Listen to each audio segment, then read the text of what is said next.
जंगल किसम जमी रे धान कटा को नहीं दुई गोष्ठी मध्य मुहांमुही परिस्थिति केन्द्रापड़ा जिला महाकालपड़ा ब्लॉक पेटछिल्ला ग्राम में दीर्घ 2 दिन हेब एभली मुहांमुही स्थिति उपजी स्थिति सुधार आने महाकालपड़ा एवं जम्बू सामुद्रिक थाना पुलिस को नाकेदम होगाक पड़ी गाँवर किसी भाग चाषी बापा जेजेबापा अमलू खाता नंबर 209 मौजा पेटछिला रकबा 24 एकर जमी को किछि बंगीय संप्रदायर लोके चाष करी परिवार प्रतिपोषण करुथिले।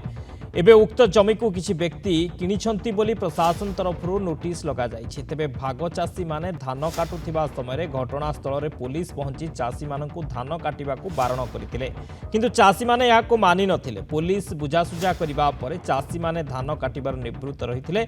एहा सह पुलिस उपस्थित रे दुई गोष्ठी मध्य गंडगोल सह हाताहाती परिस्थिति सृष्टि होइथिला। शांति श्रृंखला रक्षा पई सही स्थान रे पुलिस तरफरु बीएनएस 163 धारा जारी करा जाइछे।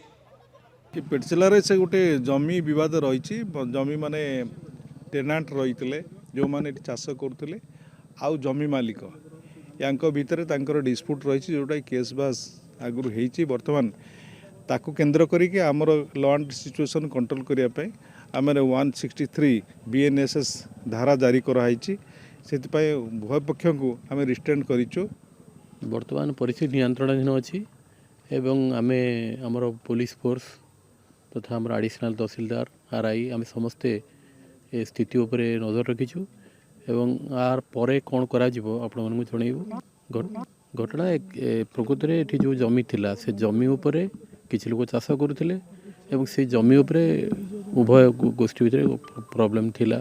तेणु से विषय रे जो गंडगोल हैला तो मते उपजिल्लापाल निर्देश देइथिले एठी आसिकरी जो जगह अच्छी धान सेटा को आमे तो सीज करिया पे।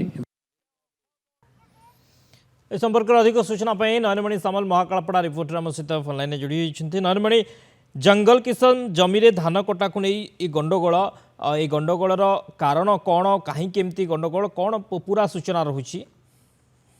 देखो शक्ति दीर्घ दिन है महाकालपड़ा ब्लॉक जो अच्छी महाकालपड़ा थाना अधीन पेटछिला पंचायत रही से पेटछिला पंचायत दीर्घ दिन हे बसवास कर आसुवा किसी बंग भाषाभाषी लोक मैंने जंगल जमी को जबरदखल कर रखी से अंचल आउ कि मुष्टिमेय लोक जे कि 24 एकर जंगल जमी रही से जंगल जमी को जबरदखल कर रखी चलित वर्ष उभय पक्ष धान से जगार रोई जहां नहीं उत्तेजना देखा मिली दिने नुह कि दिन 2 दिन 3 दिन धरी यहीपरि उत्तेजना से अंचल लगी रही जहाँफल महाकालपड़ा पुलिस जम्बू सामुद्रिक थाना पुलिस एवं मार्साघाई पुलिस सहित एडिशनल एसपी घटनास्थल में पहुंचिकी देखा मिली सहित विवादीय स्थिति को शांति श्रृंखला करने महाकालपड़ार एडिशनल तहसीलदार घटनास्थल में पहुंची।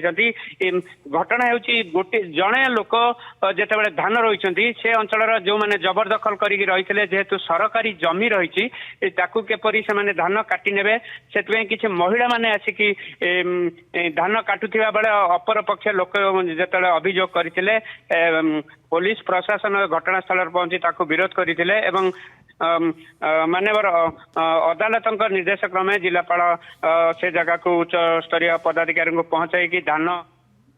ओके, बहुत बहुत धन्यवाद नयनमणि समस्त सूचना पाई।